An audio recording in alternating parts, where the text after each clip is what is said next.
여러분 혹시 이런 경험 있으신가요? 죽어라 아끼고 모아서 겨우 순자산 1억을 만들었는데 그 이후부터는 돈이 잘 불어나지 않는다는 좌절감. 그런데 반대로 어떤 사람들은 같은 1억으로 시작했는데 눈덩이처럼 자산을 불려가며 부자가 되어갑니다. 도대체 차이는 어디에서 생기는 걸까요? 사례 하나. 한 남성은 50대에 순자산 1억을 모았습니다. 하지만 은행 적금에만 묶어두면서 매달 이자 몇만 원만 받았습니다. 물가 상승률을 따라잡지 못했고 결국 실질 자산은 줄어드는 결과를 맞게 되었습니다. 사례 둘. 다른 여성은 똑같이 1억을 모았지만 이를 활용해 분산 투자에 나섰습니다. 안정적인 채권과 배당주, 그리고 일부는 ETF에 투자했습니다.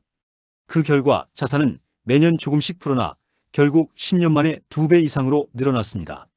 사례 셋. 또 다른 부부는 1억을 종잣돈으로 삼아 임대 수익을 내는 부동산 소액 투자에 도전했습니다. 소형 원룸의 투자에 매달 임대료를 받았고 그 수익으로 다시 적금을 붓거나 다른 투자에 나서며 복리 효과를 만들었습니다.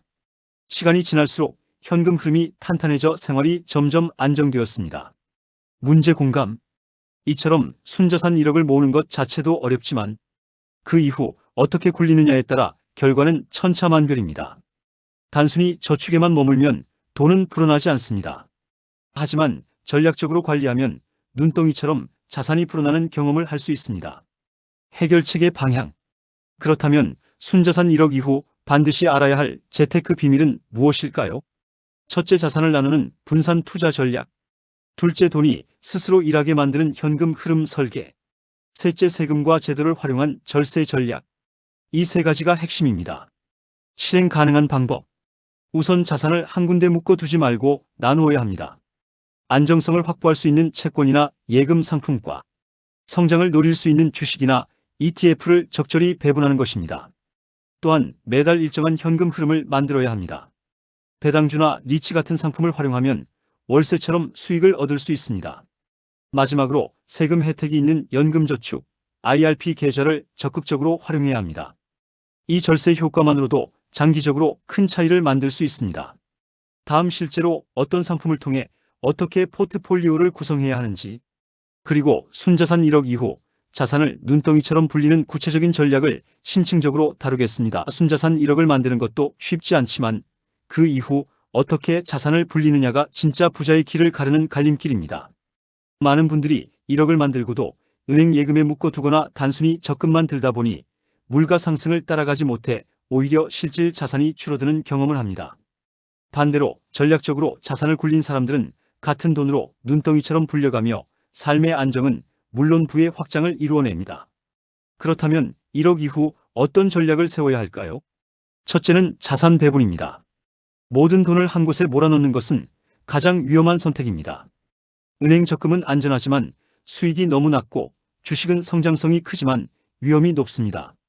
따라서 안정성과 성장성을 동시에 고려해 나누는 것이 핵심입니다.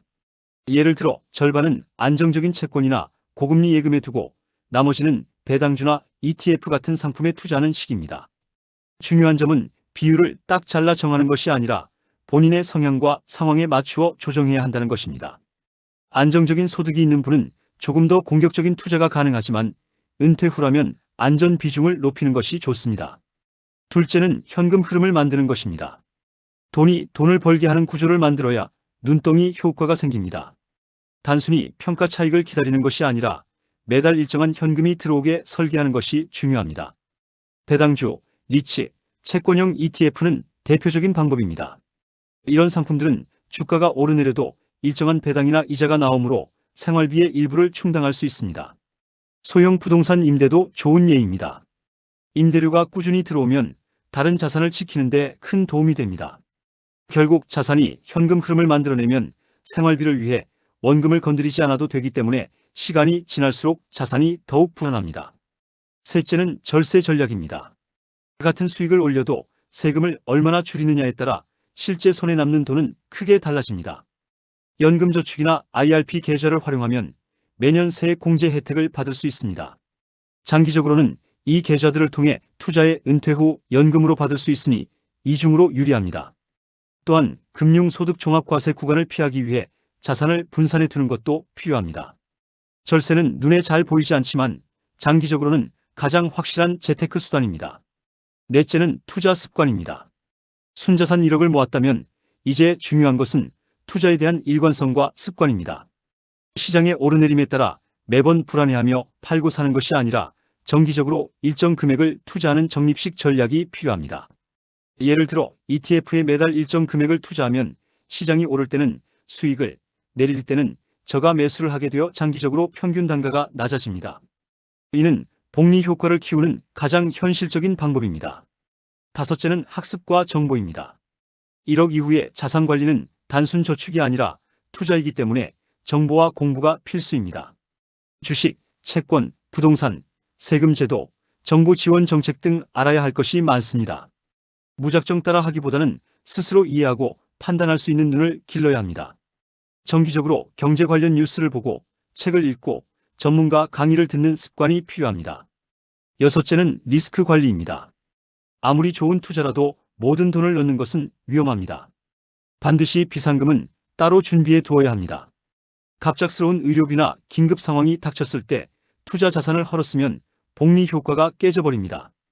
따라서 최소한 생활비 몇 개월 치는 안전하게 현금으로 준비해 두고 나머지를 투자하는 것이 바람직합니다. 마지막으로 중요한 것은 마인드입니다. 많은 사람들이 단기간에 돈을 불리려다 무리한 투자를 하거나 고위험 상품에 손을 댑니다. 하지만 자산 증식은 마라톤이지 단거리 경주가 아닙니다. 시간을 내 편으로 만드는 복리의 힘을 믿고 꾸준히 가야 합니다. 눈덩이가 커지려면 처음에는 작게 굴러가다가 점점 더 큰 힘을 얻는 것처럼 자산도 시간이 지날수록 불어납니다. 조급함을 버리고 꾸준히 굴리는 것이 진짜 비밀입니다. 많은 분들이 순자산 1억을 만들고 나면 이제 다 됐다고 생각합니다. 하지만 진짜 승부는 그때부터 시작됩니다. 조금만 방심하면 물가와 세금, 예기치 못한 지출 때문에 오히려 자산이 줄어들 수 있습니다. 반대로 지금 말씀드린 전략을 하나씩 실천한다면 돈은 단순히 쌓이는 것이 아니라 매달 나를 위해 일하는 든든한 동반자가 됩니다. 앞으로 10년, 20년 후에 나를 위해 오늘 단 한 가지라도 행동으로 옮겨보시기 바랍니다. 여러분은 지금 순자산 1억을 어떻게 관리하고 계신가요? 혹시 아직 은행 예금에만 넣어두고 계신가요? 아니면 이미 배당주나 ETF 같은 상품에 투자해 현금 흐름을 만들고 계신가요? 댓글로 여러분의 경험과 고민을 나눠주시면 같은 상황에 있는 분들에게 큰 도움이 될 것입니다. 오늘 영상이 도움이 되셨다면 구독과 좋아요 눌러주시고 주변 분들에게도 이 영상을 공유해주세요. 여러분의 작은 실천이 자산을 지키고 불리는 큰 힘이 됩니다. 감사합니다, 여러분.